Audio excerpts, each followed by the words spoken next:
babysitter is moving to Boston, which is a shame for us. She's great. The girls love her. We will be sad to see her go. But she is about the same age as my brother and his wife, who live in Boston. And so I sent an email to both of them together, kind of introducing them to each other. And, I thought another kind of cool connection was that my brother has an MFA in photography, and he's a professional artist. And Mary that does photography and is kind of a serious amateur. And so, I sent an email saying, hey, y'all are going to be living in the same city. I think maybe you get coffee or something. She doesn't know many people. Y'all have been there for a little while. Hey, and you're both photographers, so you have that in common. I sent the email. I thought I'd done a nice thing. And only after sending it... So I'll preface what I'm about to say by saying that all of the aforementioned people, my brother, his wife, and our babysitter, are all lovely, kind, generous, warm, talented people, and I think they would get along wonderfully. But I realized that when I learn that somebody does photography, particularly in an artistic way, I like art. I like photography. I think, oh, that's cool. That's good. I'm glad to know that. What's interesting. I want to hear more. But the thing is, I'm not a photographer. So there's this moment in Goodfellas when Joe Pesci is about to get made. He's about to become an honest to God good fella, and he gets all dressed up. He kisses his mother. He goes to meet these two, real old school Sicilian guys. They kiss him. They greet him. He gets in the car. He drives to the place, and he's real proud. He's real excited. All his friends are at the diner waiting to hear about it. He walks into this room. He looks around, and it's just an empty fucking room. It's like a room you might play cards in. It's got a little wooden table, nobody's there. And he realizes in that moment that he's not going to get made. He's going to get whacked. And his last words are, oh no. He gets shot midway through no. But the way he delivers the line, and I remember, I always thought this was somehow really perfect. Like, it just rang really true. It's not a scream. It's not a plea. He doesn't, burble. He doesn't panic. He doesn't choke. Instead, it's this cry of irritation, like he's just remembering something. Like, oh, I should have known. Oh, I've got again this again. Like he's figured it out, and like, oh, of course it's this shit, and he's sort of blaming himself almost. And you just know that if he hadn't gotten shot, he says, oh no, like, son of a bitch, and you know that, oh no, if he hadn't gotten shot midway through no. He'd be slapping a palm to his forehead. That's the delivery, and I always thought that was just right, because so I write poetry, and when a friend comes to me and says, "Hey, there's this cool person who's moving to town. Y'all should get together, have coffee." I think, okay, all right, I'm interested. Sure, this sounds great. I'd love to hear more. And then they say, "Oh yeah, and she writes poetry." Then that's my response. My response is the Joe Pesci response. It's, oh no, like I fucking should have known it. Another goddamn poet. Jesus fucking Christ, the last thing on earth I need. Because if there's one thing you can bank on when you learn somebody's a poet, it's that it's not good poetry. It's not going to be good. You're not going to be pleasantly surprised.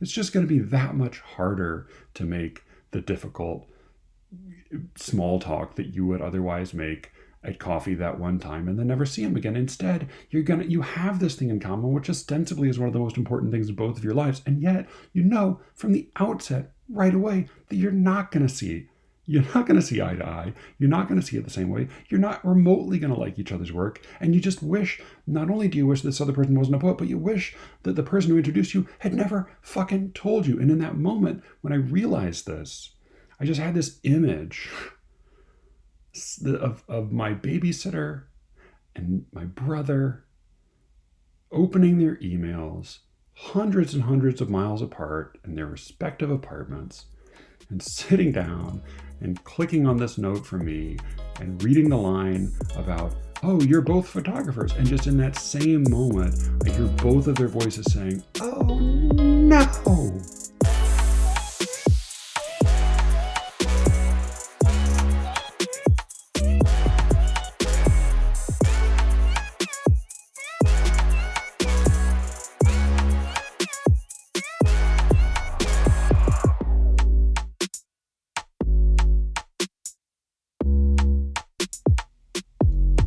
Matthew Buckley Smith, and you're listening to SLEERICKETS, a podcast about poetry and other intractable problems.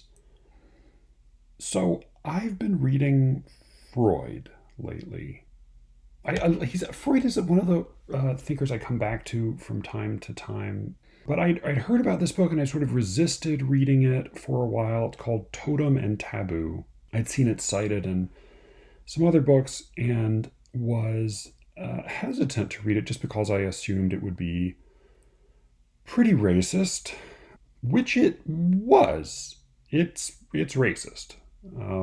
He definitely looks at indigenous peoples from around the world and treats them as sort of childlike. The translation I have, not surprisingly, this A.A. Brill's translation uses words like savage and primitive. So, it's that's not so great, but I was really not prepared for his treatment of women is really breathtaking. He doesn't even bother to be sexist. At least, with across the various races, he draws comparisons and analogies. With women, women are just furniture. And I should say that I'm not braving all this racism, and sexism for the sake of really impeccable science, because Freud was a terrible scientist. I had a funny conversation the other day in a phone store. We had to replace our phones, and the guy was sitting there with me while something loaded on the new phone, and he asked what I was reading. I was reading this book, and I made some comment about how Freud was an interesting thinker and a terrible scientist. And I said, my wife's a psychiatrist. I don't think she studied a lick of Freud in medical school. And he said, I'm sure they don't teach anything about Freud. I'm sure that in medical school these days they just say, the only thing you need to know about Freud is he was right about one thing, the Oedipus complex. Otherwise, you can forget him. And I didn't press that question, but it did make me curious. What led him to think that the Oedipus complex was the one scientifically, medically unimpeachable claim that Freud had made? But I should say, so he's a terrible scientist, terrible psychiatrist as such. He gives in this half-page footnote, he gives a kind of an amazing account of the degrees of removal between direct observation of the indigenous peoples he's making, claims about. He gives this account. He says, but it may be well to show the reader beforehand how difficult it is to establish the facts in this field. In the first place, those who collect the observations are not identical with those who digest and discuss them. The first are travelers and missionaries, while the others are scientific men who perhaps have never seen the objects of their research. He goes on, not all the observers were familiar with the languages, but had to use the assistance of interpreters, or else had to communicate with the people they questioned in the auxiliary language of Pidgin English. So what he's saying in a roundabout way is that there are the people that he's talking about, And then coming into direct contact with those people are missionaries and travelers. And a lot of these people don't speak the native language. So they're using interpreters or they're speaking pidgin English. And whatever they learn about these people, they're learning secondhand. They're learning through report. They're learning through sort of interviews. And then after that, there's this other degree of removal, which is what he calls the scientific men, who are like Fraser and Wundt and Lang, these men who sort of write big sweeping books about myths of indigenous peoples. So then there's that group of people who never came into contact with the people they're writing about. And then Freud is taking all of their work and stepping back yet again and collating and comparing their work and then drawing his conclusions from that. So he's so far removed from anything like direct observation of these people. Oh yeah, and the other thing is that the big claims in this book are not really about what people are doing in the present day when this book was written. They're about what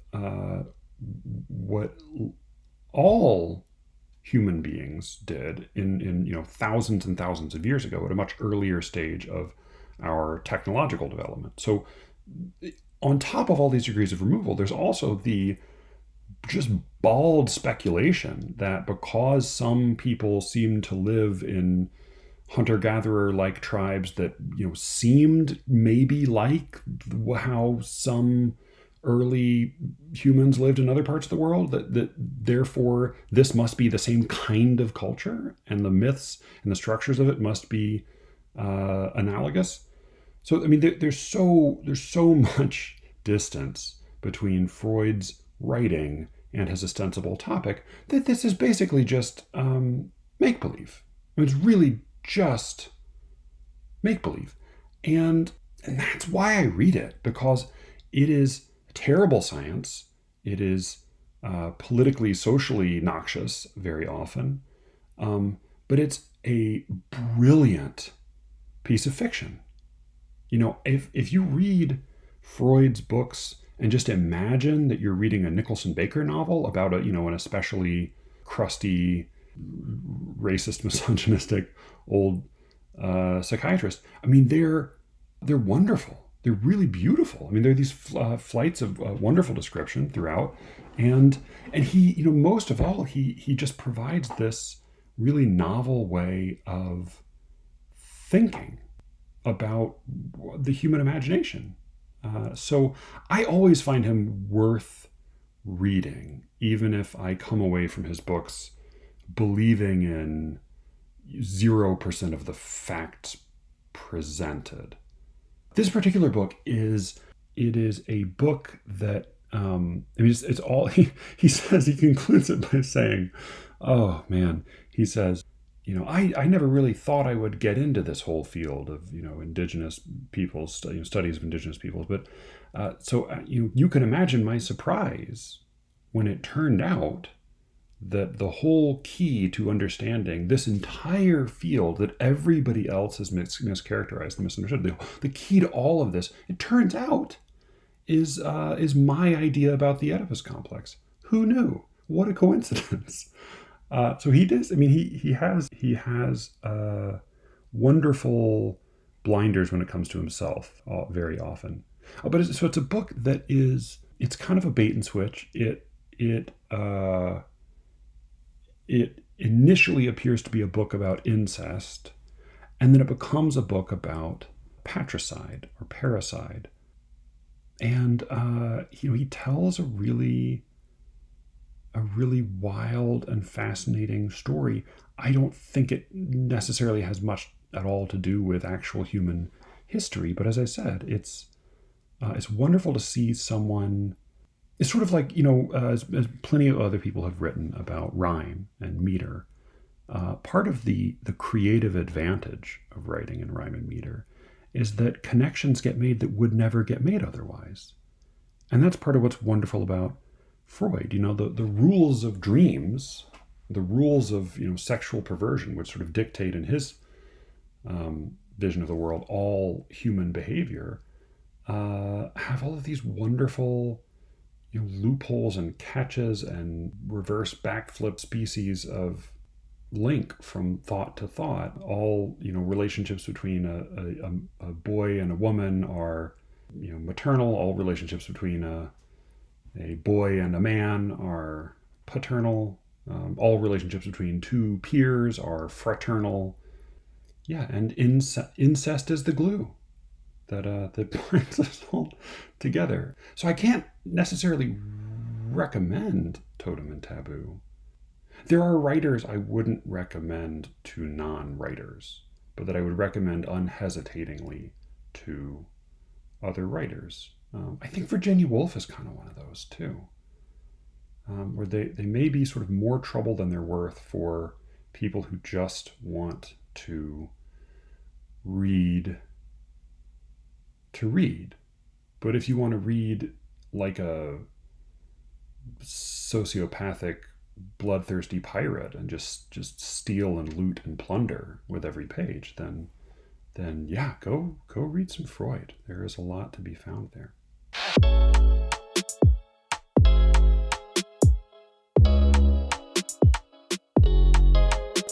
Freud has this great little anecdote, or I guess pseudo anecdote, since an anecdote is technically something that's not been published. He has this little note, and I think it's in the Psychopathology of Everyday Life, where he talks about his husband who has buried ambivalence about his wife, and he says at one point, in talking about his wife, he says, I've always thought that if one of us should die before the other, then I would move to Paris. I'll get to this again later on, but I really feel like that is how most people think about death. Like even like adult, educated, responsible people. I really think that's how most people think about death. Like, well, when one of us dies, I'll move to Paris because my movie will continue spinning on. So I was going to have a little disclaimer here about how this was a really fucking weird episode of the show, but then it occurred to me that that's every episode. So I'll just say, for those of you who might be wondering or curious or eager for an excuse to bail, I'll just say that I think this is a fun, cool, interesting episode. It is also one that definitely falls pretty far over on the and other intractable problems and of the spectrum. So with that in mind, the Totem and Taboo it's a narrow and obscure book. It is ostensibly, it's about this weird consistency among the hunter-gatherer tribes, that they were being studied at the early part of the 20th century. This supposed tendency that they had to identify tribes or certain factions of tribes with a particular animal, and then to have a certain kind of discipline with regard to that animal, whereby they would not eat or hunt that animal. They would have a special identification with it, and they would also not marry anybody within that same animal group. So they'd only marry across. And of course, Freud ends up offering a totally fucking batshit but fascinating story about how once upon a time, all around the world, a alpha male leader used to lead every little tribe, and then eventually all the smaller males ganged up and killed him, and then broke into a slightly more democratic form of organization, whereby people paired off, but it wasn't just one big bad boss who took all the spoils. And the totem animal is kind of in Freud's vision is a symbolic stand-in for the dead father alpha figure that everybody feels like sort of fondness for and fear of and guilt over, but is still sort of glad to keep where he is under the ground.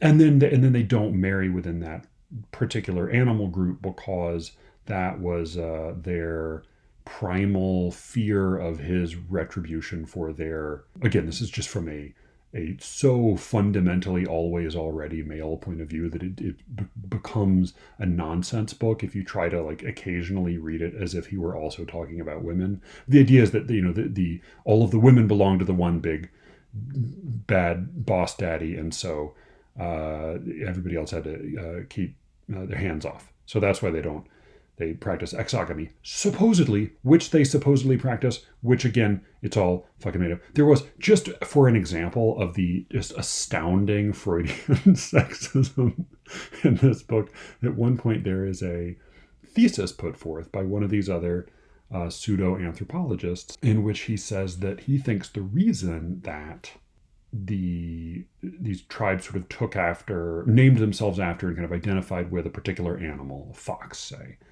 He says the reason was that once upon a time there was some great figure, who achieved a lot and became identified with the animal, was sort of named for attributes of the fox, say for cunning or strength or speed or whatever it was, and then all of that great person's offspring were carried on that name that had been assigned to that great figure, and the what Freud offers as a devastating disproof of this thesis is he says, but it would be impossible for the great figure to pass down his name because all of these tribes practice matrilineal naming. That is, they take their names and their tribal identifications from their mothers. And so, of course, it would be impossible for the great figure to pass on his name because it goes without saying in this explanation. It took me a second reading it to understand what he was saying because he didn't connect the dots. But of course, it goes without saying for him that, of course, whatever great figure it was, even in like some hypothetical, ancient mythic culture that, like he's half inventing as he talks about it, even there, that great figure who accomplished all this stuff could clearly never have been a woman. So that's just a taste of Freudian sexism. But, I dwell a little bit on the weirdness and obscurity of this topic because it didn't in itself hold any special interest for me going into it. And as I said, I don't take away from this book any firm observations about human history or anthropology, but the mechanism by which Freud examines human motivation is fascinating. And that is finally what all of his books are about, or at least the ones I've read, are why we do what we do.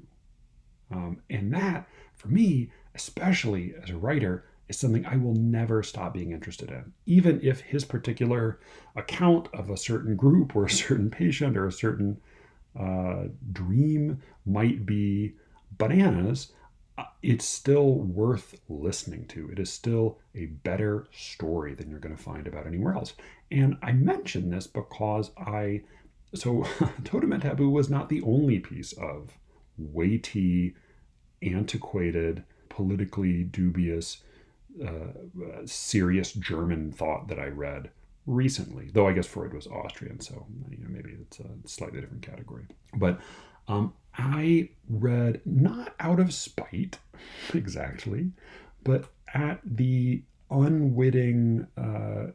inadvertent prompting of Brian Platzer, the cosmopolitan Brooklyn sex novelist I mentioned last week. He responded to an earlier episode of SLEERICKETS in which I said something about terror and horror, and how I proposed that the real difference between terror and horror was that terror had with it, some element of uncertainty. It carried an element of uncertainty, and even perhaps for that reason, some kind of hope or possibility for something to come, whereas horror was essentially an expression of recognition and dread at something inevitable.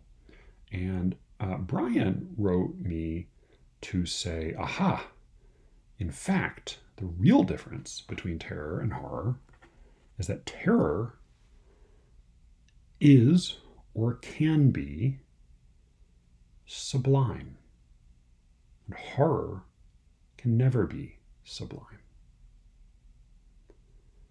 And I responded, hey, thanks for the note. What the fuck is sublime? Now, I have heard of the sublime. I know of this mode of thought generally. And he very politely clarified that in this context, the sublime referred to sort of the highest, the best, the most, a certain kind of superlative experience or perception. And terror had something of it in the sense that, you could be terrified at a mountaintop, the dizzying height and the sprawling distances below, but you're also sort of in awe of them. And that was an experience of the sublime, whereas horror really didn't ever quite, could never really align itself with what one might call the sublime. So I thanked him for this clarification, and then I had to sort of chew, because so the thing about the sublime is I've heard of it, and I've heard of it in a couple of contexts, both philosophical and literary, in which it is a narrow, obscure, super abstract, dry, esoteric, not especially juicy or narratively rich topic of consideration that was especially hot and sexy in 18th century continental thought. So for most people, it would be obvious why one might not find this idea especially interesting. But it is a little odd for me because, as my wife might say, I love boring stuff. I love weird, dry, philosophical, literary shit. I spent 10 minutes distinguishing between terror and horror, using Latin etymology. So I ought by all rights to be interested in the sublime. And yet I find I have a kind of a weird, almost a magnetic aversion to it. And so I did what any normal, healthy, sane adult man would do. And I decided that because I felt a strong desire not to learn about the sublime, I ought to go ahead and read Kant's book on it. So I did. It is blessedly a very short book, so that helped. But I got a copy of Kant's 1764 Observations on the Feeling of the Beautiful and Sublime. And sublime, by the way, there's a little bit of a uncertain etymology there, but they think that it does mean something like most uplifted, or the utmost, or the loftiest. So when Brian said it was the highest or the best of the best, that seems pretty true to its linguistic roots. And in German, it's sublime is erhabenen. Which means, I think, similarly sort of uplifted or most had most high, something along these lines. So Kant writes a funny little book. The only other book of his I'd ever read was his very slender volume on the groundwork for the metaphysics of morals. If I'm thinking of the right fucking book. I hope I am. Yeah, Grounding for the Metaphysics of Morals. And that is a very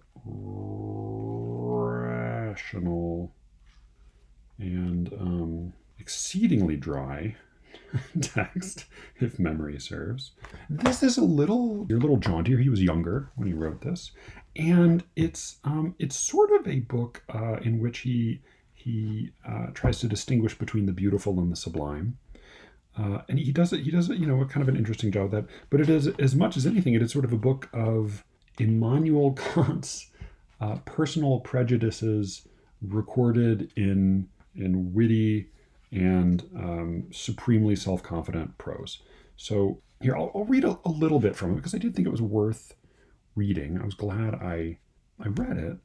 Here's the very first sentence. He makes a point to say the different sentiments of gratification or vexation rest not so much on the constitution of the external things that arouse them as on the feeling intrinsic to every person of being touched by them with pleasure or displeasure. So, kind of clarifying that, he's not really in this case totally purely talking about qualities that belong to stuff out in the world. He's talking about a certain kind of experience.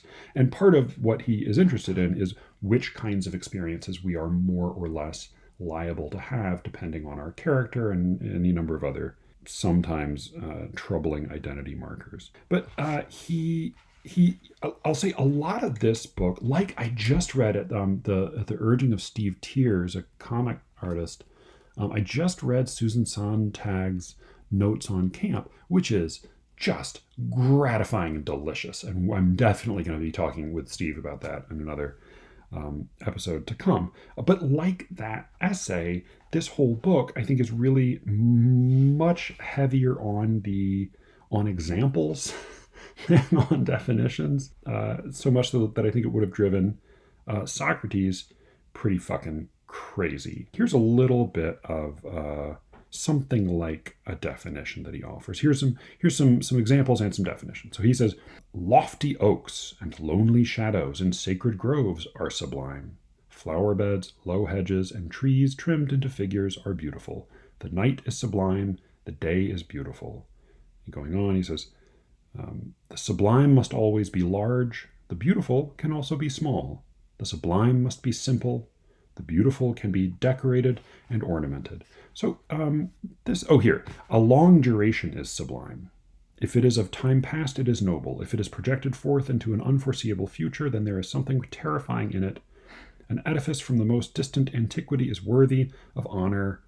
Haller's description of the future eternity inspires a mild horror, and of the past a transfixed admiration. I'll say, by the way, that Kant seems to have gainsaid Brian here by identifying a mild horror as occurring in an instance of experiencing the sublime. But I think we sort of generally get the idea he's talking about. He says, sublime qualities inspire esteem, but beautiful ones inspire love. So the sublime seems really to be kind of equal parts feeling, impression, and judgment. Or recognition of worth, of value, of importance, weightiness. So most of the book is just a list of ways in which women and men are different, in which different races and nationalities are different. That's a little more grim. Though there is a pretty good line about the French, which as an English speaker, I think it's my right and my duty always to take a little bit of pleasure in someone willing to make fun of the French. Here, he says, he's talking about the Frenchman, the quintessential Frenchman. He says, he very much likes to be witty, and will without reservation sacrifice something of the truth for the sake of a witticism. By contrast, where he cannot be witty, he displays just as thorough an insight as someone from any other people. For example, in mathematics and in the other dry or profound arts and sciences, a bon mot does not have the same fleeting value with him as elsewhere. It is eagerly spread about and preserved in books as if it were the most important occurrence. This would be, but basically, like, this part of the book would just utterly delight my grandfather, who loved nothing so much as jokes in which the various slightly the slight shadings of cultural difference among a very narrow slice of Western European ethnicities were played up in high contrast for laughs and a very gentlemanly nationalistic competition. So if that is if that's your cup of tea, then boy, there's nothing juicier than observations on the feeling of the beautiful and sublime. Otherwise, it's I think not an essential read. He does have a decently long section on how people of different humors experience the sublime, which is the of course medically and scientifically utterly outdated notion that there are four basic personalities based on balance of humors, the four essential fluids being blood, phlegm, black bile, and yellow bile. I think that's a far better personality test than the Enneagram or the Myers-Briggs. I love the four humors. They may not have anything to do with reality, but they're just, I think, a terrific way to break people up into different kinds. So, as I said, I read this book and I found some of Kant's little notes sort of charming, but I wouldn't say it's any more prejudicial a book than Totem and Taboo. I wouldn't say it's any more pompous or ill-founded in places than Totem and Taboo. And yet, I had a hard time getting through it, as short as it was. And this led me to think of this old Tim Parks essay I read years ago. So Tim Parks writes, he's a novelist. I've never read any of his novels, but he writes occasionally sort of interesting little essays for the New York Review of Books. And 9 years ago, I think April 25th, 2012, he had this little piece called Why Readers Disagree. And what I liked about this book was that he was not just saying, here's why you like this book and I don't like it. He was saying, let's reduce the equation. Let's simplify a little bit and control for judgment, control for critical assessment. Because, I think anybody who spends a lot of time reading and thinking about books recognizes that there is a real difference between saying, well, this was exceedingly well done and this tore me apart. Right? Like, it is very possible to read a book and say, well, I really admire this. I can't fault it. It's a very well done novel, and the prose is clean, and the characters are recognizable, and the plot is taut. And yet, I just don't give a shit about it. This is this odd sort of thing where he's talking about once we agree on our critical assessment, more or less, there is still this weird divergence. This is partly, here, I'll just read the very beginning of this essay. I love the new DeLillo, and I hate it. It's a familiar conversation. Like against dislike with no possible resolution. Or alternatively, I can't see why Freedom, it's the Jonathan Franzen book, upsets you so much. I didn't like it either, but who cares? Interest against disinterest, as when your wife, brother, friend, colleague raves about some Booker or Pulitzer winner and you feel vaguely guilty. Sure, you agree, great writing, intriguing stuff, but the truth is you just couldn't find the energy to finish the book. So is there anything we can say about such different responses? Or must we just accept de gustibus non disputandum est? There's no accounting for taste. The fact is that traditional critical analysis, however brilliant, however much it may help us to understand a novel, rarely alters the color of our initial response.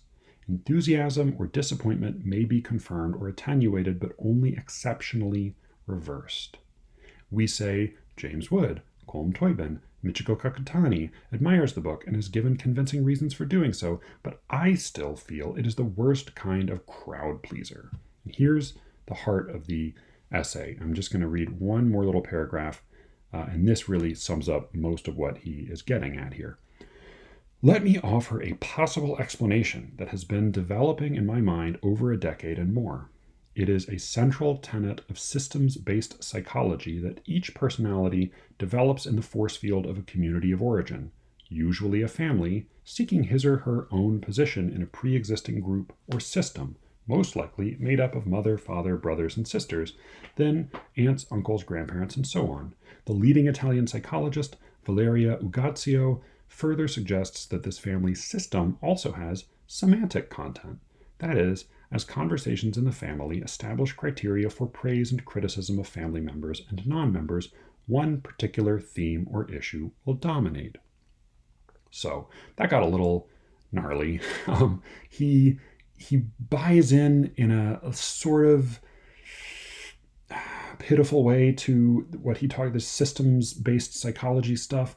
I think it's a lot of hogwash. I think it's really there's very little there. But the thing he identifies that I think is sort of worth thinking about is he says that he talks about it in terms of these families or these systems you grow up in, and he says that each one of these has some essential central value, some concern that matters more than any other, and that central concern, the one that determines how you evaluate yourself, each other, the rest of the world, what matters, what you are driven to do, how you try to make your parents proud, how you try to rebel against them.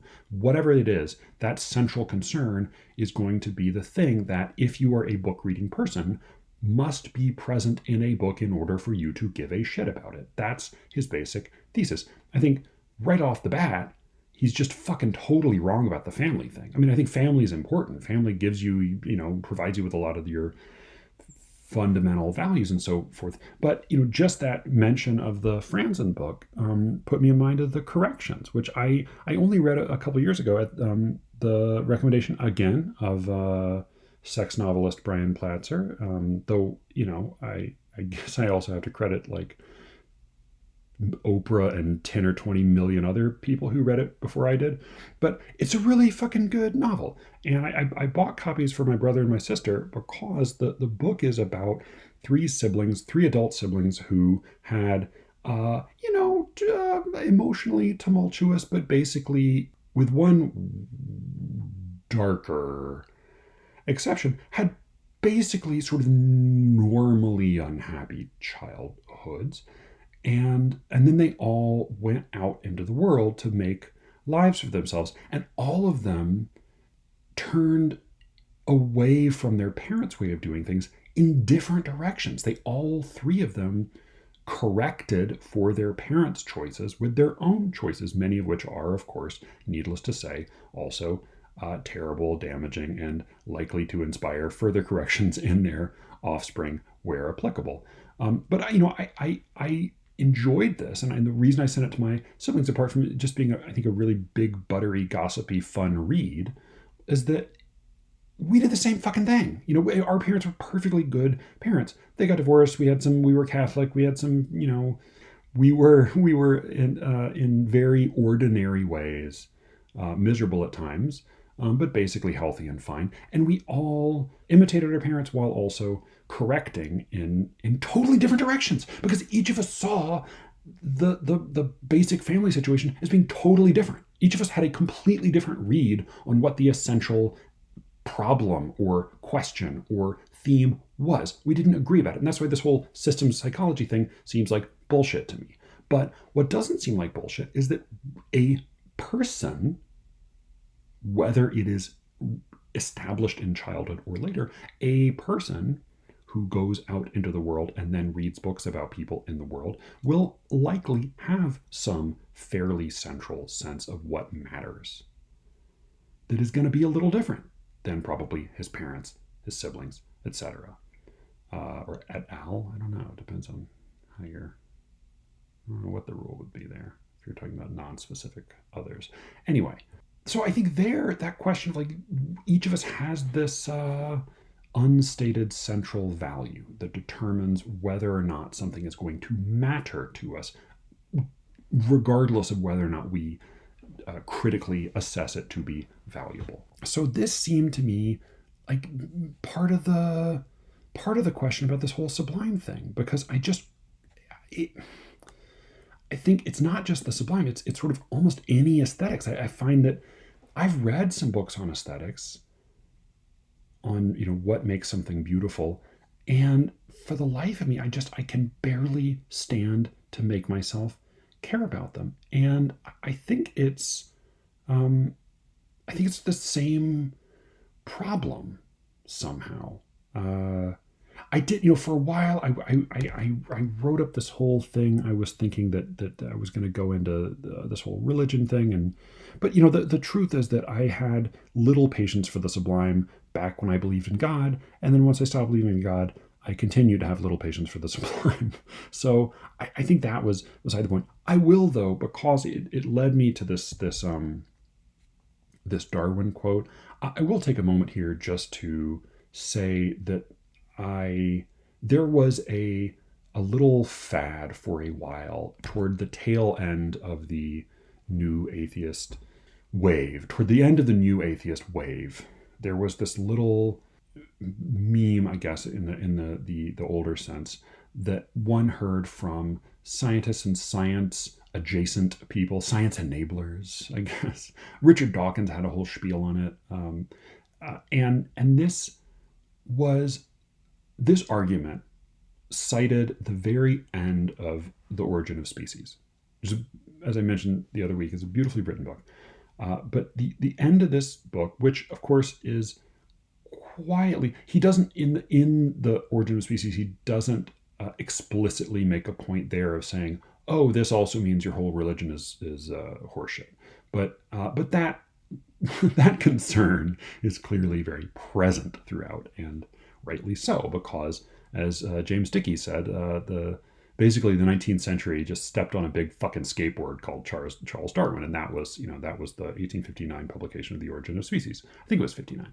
So the very end of the book, in answer to it sort of is a preemptive answer to a question about, well, then what the fuck happens to God and religion if we believe all this stuff? Here's Darwin's sort of closing line on this unasked but very highly anticipated question. He says, there is grandeur in this view of life with its several powers. This view of life being the view of life as determined in its forms and development by the principle of natural selection. There is grandeur in this view of life with its several powers, having been originally breathed into a few forms or into one, and that whilst this planet has gone cycling on according to the fixed law of gravity, from so simple a beginning, endless forms most beautiful and most wonderful have been and are being evolved. And the new atheist claim, the Dawkins claim, I don't know if Sam Harris did this or Hitchens, but this was a meme that came up again and again. The claim was, hey, you don't even need religion, because look, if you just stare into the abyss of nature, you can get grandeur and awe there too. And that, I think, is part of maybe my irritation with some discussion of the Sublime, because you're missing the whole fucking point when you say that you don't need religion because you can find grandeur too in science. Even Darwin, I want to say, like, did you think that grandeur was the thing we were looking for? Did you think that what made the religious worldview good was that it had grandeur? Was that it provided some instances of the sublime? That's fucking insane. No, what's good about the religious worldview is that it provides a loving God who endows not just your own personal life, but the whole universe at large with meaning, purpose, and an eternal narrative, participation in a narrative, and a daily intimate witness to every act, every moment. That is obviously terrifying, but that's the whole value. That's why people are scared of religion and they are moved by it. That's why they cling to it. That's the thing. It's the loving God who watches over you. That's the thing people care about with religion. That's the reason that it would be nice if all of that were true. Of course, it's not. But grandeur, Jesus, yeah, we can all go to the Grand Canyon. We get that. That's not the point. It reminds me, too, of the more recent arguments about how it's good. It's good that life is limited, because it's good that life is limited because if it went on forever, then we would get bored, and any heaven would eventually turn to hell, and it's the limitation of life that makes it so precious, and that is bonkers. That is just bass fucking backwards as an argument goes. I mean, that is very much like saying, hey, you know that bad feeling your tummy gets when you eat a few too many French fries? Well, just imagine if you were sitting at dinner and and that dinner went on forever and you kept eating and eating. Now, isn't it nice then that at the end of this meal, after dessert and cappuccino are served, a man in a giant black cowl with a huge fucking scythe is just going to come through the room and chop off all of our heads. Isn't it nice to think that he's coming any moment now? Because otherwise, what, were you going to eat more cheesecake? That's a fucking juvenile, insane argument. And again, I think that the kind of people who make that argument are the kind of people who say, if one of us dies, I will move to Paris. Because for them, it's not fucking real yet. So, setting that for the moment aside, I then started to think about back in Baltimore, when my wife was in medical school and in her medical residency. One of the questions I could count on eliciting nothing but groans or dead blank stares from her and from all of her colleagues who were training in psychiatry was this question: hey, what do you think sanity is? Just the most obnoxious kind of freshman dorm room version of myself question that I could possibly have asked, and I did a number of times ask it, because I am still basically the same I've always been. So they had less than no interest in answering this question, even though they were devoting their considerable intellect to the study of psychiatry. And that's because psychiatry is not about pondering the nature of sanity. It's about helping people get through the day or get through the week. It's about helping people not kill themselves, right? Your oncologist doesn't give you advice on your marriage. He just tries to cut the cancer out of you. There's a little passage when I was a kid I read in, I loved the Adventures of Sherlock Holmes, and I read in one of the stories, I can't for the life of me remember which one, but I ended up Googling and just finding the quotation from it. So there's this moment when Dr. Watson tells Holmes here. So he says that he was surprised at times, not only by how much Holmes knew, but also by how much he didn't know. So here's the little quote I wanted to say. He says, "My surprise reached a climax, however, when I found incidentally that he was ignorant of the Copernican theory and of the composition of the solar system. That any civilized human being in this 19th century should not be aware that the Earth traveled round the sun appeared to be, to me, such an extraordinary fact that I could hardly realize it. You appear to be astonished," he said, smiling at my expression of surprise. "Now that I do know it, I shall do my best to forget it." Holmes goes on to say that the reason he doesn't want to know that the Earth revolves around the sun is that that will just clutter up all of his brain space that he could fill with facts and data that would be much more relevant to his field. And that's the key to his success, is that he is very selective about what he learns and what he remembers. And so if he happens to run into some fact that he deems useless, he will say, as he does to Watson, "Now that I do know it, I shall do my best to forget it." That, of course, despite being a just delightful character moment, is total nonsense, because, of course, what makes Holmes the master of induction that he is that he is, in fact, a generalist, that he happens to know a lot of random shit about a lot of random shit. And that's how he's able to pull together all of these connections, from the type of mud that turned up on your boot, and from the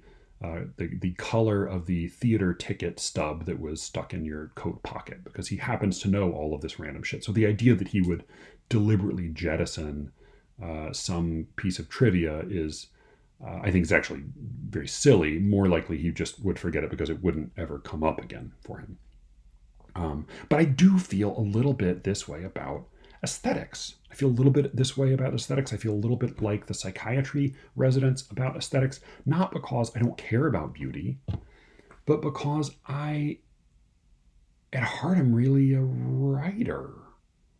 And I want to bring it about, but pondering it in the abstract at length always feels a little pointless to me. And there's a wonderful little essay, little micro essay that Edgar Allan Poe has on how he composes. And he says, I prefer commencing with the consideration of an effect, keeping originality always in view, for he is false to himself who ventures to dispense with so obvious and so easily attainable a source of interest. I say to myself, in the first place, of the innumerable effects or impressions of which the heart, the intellect, or more generally the soul is susceptible, what one shall I on the present occasion select? Having chosen a novel first, and secondly a vivid effect, I consider whether it can best be wrought by incident or tone, whether by ordinary incidents and peculiar tone, or the converse, or by peculiarity both of incident and tone, afterward, looking about me, or rather within, for such combinations of event or tone as shall best aid me in the construction of the effect. So I can't say I have ever been quite as calculating and deliberate as our genius cousin Poe was, but I do recognize that in a much fuzzier, sloppier way. I do recognize that method, saying, I know the feeling I want this scene to have. I know the effect I want this to, I know how I want people to feel when they get to the end of this section. And so I want to keep fiddling until it feels like I've gotten there. But the idea of studying that abstractly seems a little misplaced, a little pointless. But I think also, if I'm really honest with myself, there's more than just a lack of interest. There's an aversion, as I said earlier. And I think that, I have come to recognize, or at least suspect in myself and in others, that often if there is a pointed area of avoidance, that it can be a telltale sign of denial. Kierkegaard says that when you're in denial about something, everybody else in the room laughs effortlessly at a joke about the topic, but you sit there in silence while a chill runs down your spine. And I don't know if a chill ran down my spine when I got that text from Brian, but a certain irritability, a certain aversion came to me, and I think this just really comes back to this question of the sublime being both a feeling and a judgment. That while you could aim to terrify or horrify in a story, you could aim to amuse, you could aim to make somebody laugh in a poem or a play, you could aim to entertain or to surprise, or to, you could even aim to annoy with some larger goal. But you can't really aim to evoke the sublime because it's not just a feeling, it's also an assessment. It is, as Brian said, it is the best, the most high.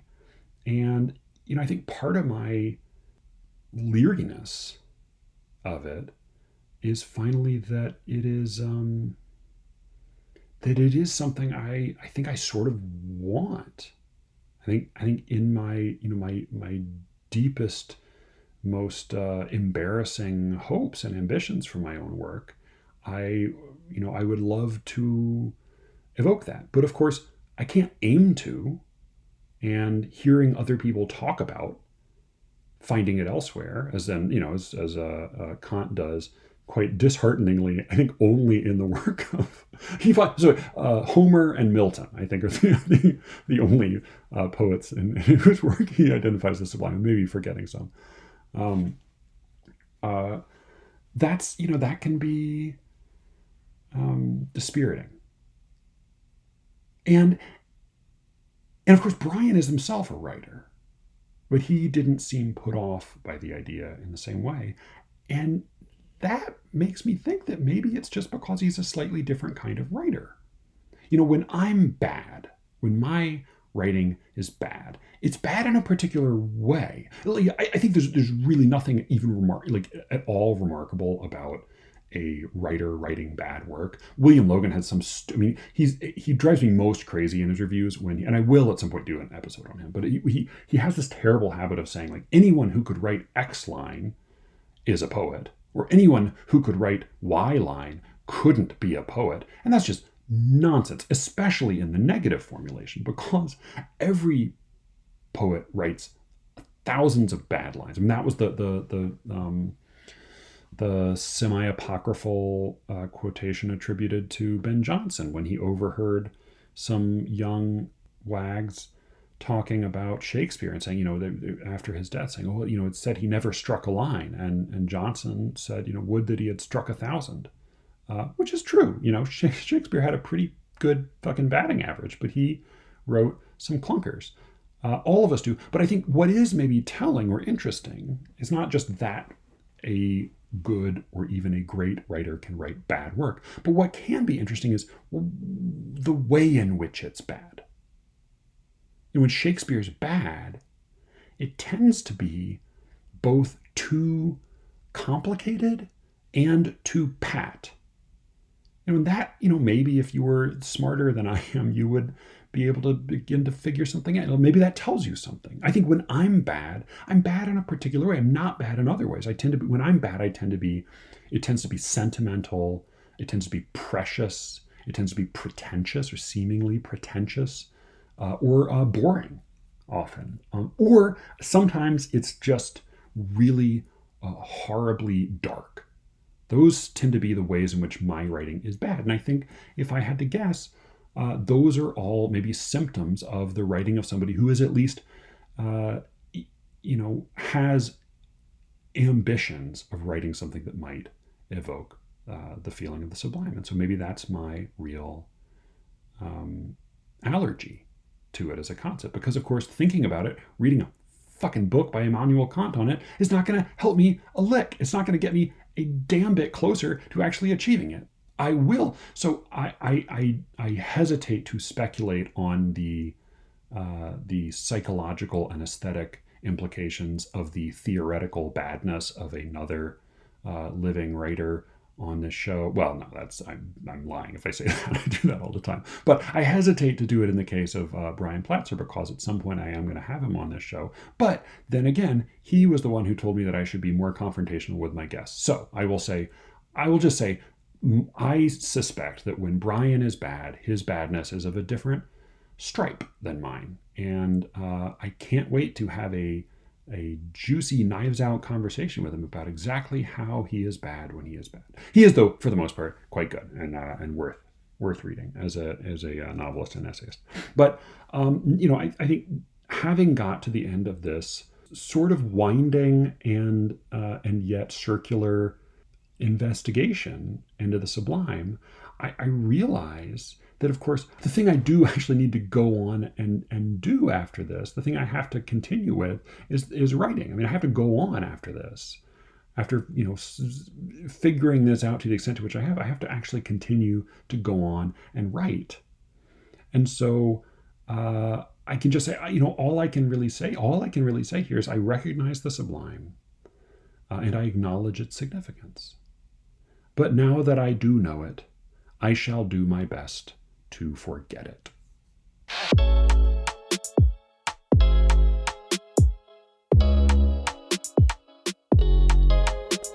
Well, that was a long, weird episode about things probably easier not to talk about, probably things better left alone, I guess. So I figured I would close by talking about a poem that is just stuck in my ear like a burr in a sweater. It's just like it's a thorn. This poem has just bugged the shit out of me for years. It's called 60 Years After. It's by Derek Walcott. It's from his last book, White Egrets. And, when I read the book, let's see, when did this come out? This came out in 2010. So I read it 11 years ago. I got it right when it came out. It was a gift from Ryan. And this poem really stood out. It's a really good poem.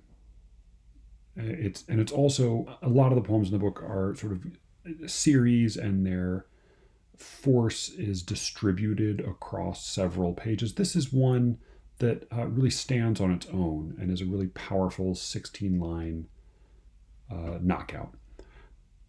But there's this problem with the poem. There's this one maybe fatal problem that has kept me from teaching it, talking about it, reading it.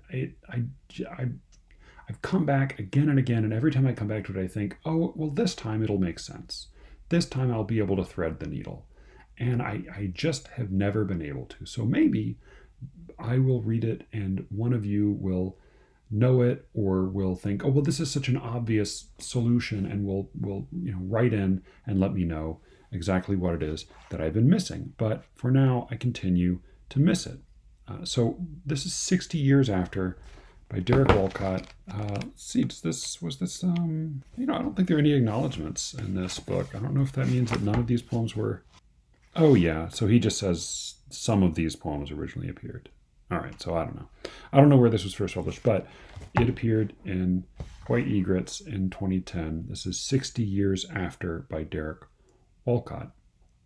In my wheelchair in the Virgin Lounge at Viewfort, I saw, sitting in her own wheelchair, her beauty hunched like a crumpled flower, the one whom I thought as the fire of my young life would do her duty to be golden and beautiful and young forever, even as I aged. She was treble-chinned, old.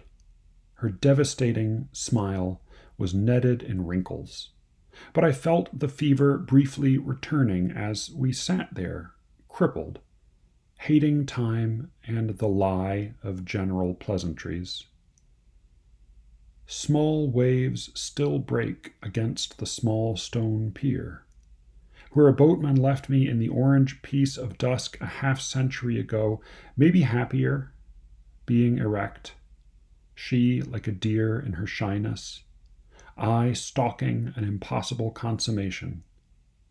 Those who knew us knew we would never be together, at least not walking. Now, the silent knives from the intercom went through us. So it's a poem in which the speaker, who does seem to be Walcott, encounters an old flame. Though that phrase is misapplied, by the way, or rather, the way we've come to use old flame, incidentally, is not actually quite the way it was originally used in the Aeneid. In the Aeneid, this is or Virgil has Dido say agnosco veteris vestigiae flammae. I recognize again the traces of the old flame. We use old flame to refer to a person. Your old flame, meaning the girlfriend you had in high school, or the person you used to be in love with. But the old flame that Dido recognizes when she says that is she is remembering the heat of passion. She is remembering in her own heart the feeling of love from when she loved her husband. And so, Aeneas is stirring the old flame that is inside Dido. So the old flame is not the person, it's the feeling. And it belongs in the lover. More than in the beloved. And in this case, it's not even that the old flame it's not that she's feeling love for her husband again, it's that she is having the same feeling that was stirred for her husband, stirred by someone new. So it's really a very different thing than the way we use it. But in the colloquial sense, Walcott encounters an old flame in the airport, and there's a couple very obvious poems that this nods to. The first one that comes to mind is Yeats's After Long Silence, which is, if memory serves, speech after long silence. It is right, all other lovers being estranged or dead, unfriendly lamplight hid under its shade, the curtains drawn upon unfriendly night. I'm not sure if it's upon or against, that we descant and yet again descant upon the supreme theme of art and song. Bodily decrepitude is wisdom. Young, we loved each other and were ignorant. And that does seem to be very much a poem that sort of lies behind the screen of this one. There are, I think, a lot of really lovely touches, just really delicate, smart little choices that he's made, and in a relatively simple poem, or a seemingly simple poem. The Virgin Lounge at Viewfort being meaning old stronghold, and Virgin, of course, having referring to the airline, but also to its namesake. And he does a little bit of nice work with line breaks. Her devastating line break smile was netted in wrinkles, so that we see the ruination before we see the original. But for him, these two things seem sort of to coexist.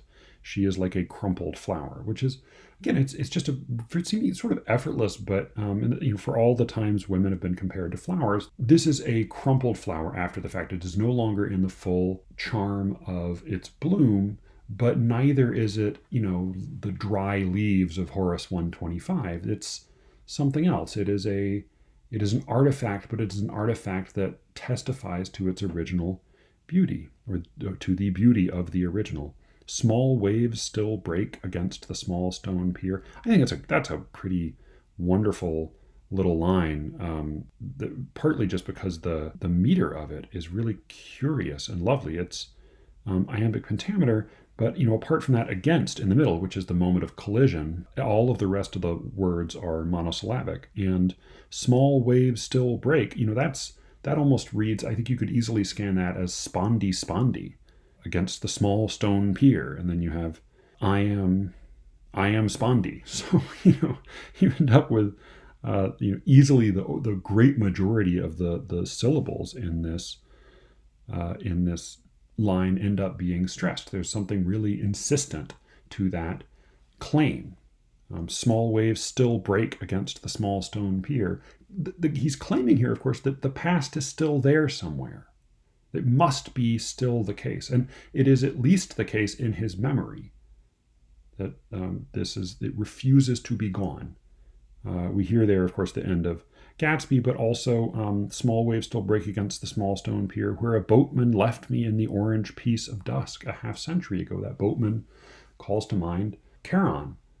So that there is here a feeling of begins to be a sort of a conflation between the recollection of youth and the oblivion of death. We're told later that the others knew they would never be together, at least not walking. And here they're literally not walking because they're in wheelchairs. But we get the impression that it may not have been wheelchairs that other people had in mind. It may have been that the thought was, well, they will never be together while they're alive. And so they do seem to be in this strange sort of, in the same way they're in an airport. They're in an in-between place. They are sort of neither living nor dead. They are neither their old selves, nor are they merely what they have been reduced to.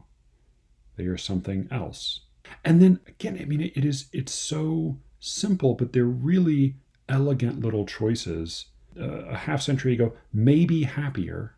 And happier with Pier is I guess a wrenched rhyme technically, but it is a really lovely one, particularly because he gets the literal repetition of P-I-E-R in the happier.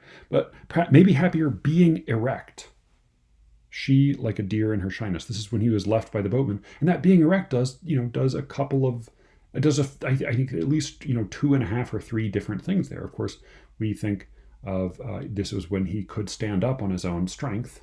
So he was literally standing up erect, but also we can't help but think of tumescence, of arousal, and not just arousal because this woman was an object of sexual desire, but thwarted arousal or unrelieved arousal, because of course they never consummated whatever it was that they may or may not have had between them. And he says she like a deer in her shyness, I stalking an impossible consummation. And that deer and stalking in which he's he seems to be a hunter and she the prey.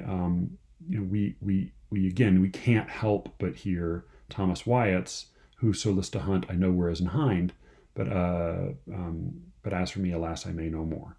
The vain travail hath wearied me so sore, I am of them that farthest cometh behind. Yet can I by no means my wearied mind draw from the deer, but as she fleeth afore, fainting I follow. I leave off, therefore, sithens in a net, I seek to hold the wind. Who lists to hunt, I put him out of doubt, as well as I may spend his time in vain." And graven in diamonds and letters plain, there is written her fair neck round about. I'm losing it here. Then the last two lines are "Noli me tangere, for Caesar's I am, and wild for to hold, though I seem tame." So again, a man comparing his pursuit of this woman to the hunter stalking a deer, and in both cases, of course, the hunt is in vain. There is no completion to it. And that brings me to the end of this, I think, really deft, beautiful, heartbreaking poem. And the last line, which is shattering, which is really penetrating. No pun intended, though I guess it's unavoidable. The last line is, "Now the silent knives from the intercom went through us." I think we can all recognize that feeling of the intimate and intense emotional, personal homecomings and leave takings that occur at an airport that are, of course, rudely and heartlessly interrupted by the loud, dissonant intercom making its routine announcements with no regard for your personal drama of the day. So that harshness, that heartlessness is familiar. The problem here is that he says the silent knives. Now the silent knives from the intercom went through us. Well, what the fuck is he talking about? If they're from the intercom, then presumably they are not silent, because the intercom produces nothing but sound. So, I think what would seem to make more sense, if what is intended is that the intercom interrupts this reverie and cuts them to the quick with its coarse insistence on the absolute present and the ticking clock of the flight that is now boarding, and a total disregard for their quiet little personal memories and near miss from many decades ago. If what is intended is that kind of interruption, then they're not silent knives, they're invisible knives, right? The invisible knives from the intercom went through. Of course, invisible sounds way worse. Silent knives sounds much better. You get the assonance on the long I, and the meter doesn't get fucked up. So invisible knives, you see why he didn't say that, because that just doesn't sound very good. But what the fuck are the silent knives then? I know I've had Ryan, I think, has said at one point to me, he said that the silent knives were the things that the intercom was not saying, or was saying it was silently rebuking them in some way while loudly announcing the final boarding call for some flight to Tucson. But that doesn't seem quite right. So I just can't fucking figure it out. What are the silent knives? How is this supposed to work? It's such a good poem. It's so carefully, lovingly made. And then the last line fucks it all up. And I still enjoy the poem, and I still come back to it, but I cannot. It is as who is it? Is it Hermia who says it is too hard a knot for me to untie? Whoever it was, I agree. That's where I'm left with this fucking poem. Really admire it. Totally stymied by it. So that's about all I've got to say about 60 Years After by Derek Walcott. I'll read it one more time. Maybe the solution will come to you, and then I will sign off. 60 Years After by Derek Walcott. In my wheelchair, in the Virgin Lounge at Viewfort, I saw, sitting in her own wheelchair, her beauty hunched like a crumpled flower, the one whom I thought as the fire of my young life would do her duty to be golden and beautiful and young forever, even as I aged. She was treble-chinned, old, her devastating smile was netted in wrinkles. But I felt the fever, briefly returning as we sat there, crippled, hating time and the lie of general pleasantries. Small waves still break against the small stone pier, where a boatman left me in the orange peace of dusk a half-century ago, maybe happier being erect, she like a deer in her shyness, I stalking an impossible consummation. Those who knew us knew we would never be together, at least not walking. Now the silent knives from the intercom went through us. So that was 60 Years After by Derek Walcott. And this is SLEERICKETS. You can write to me with comments, questions, or whatever at SLEERICKETS@gmail.com. A listener informed me this past week that apparently my email address is not listed on the Apple Podcasts page.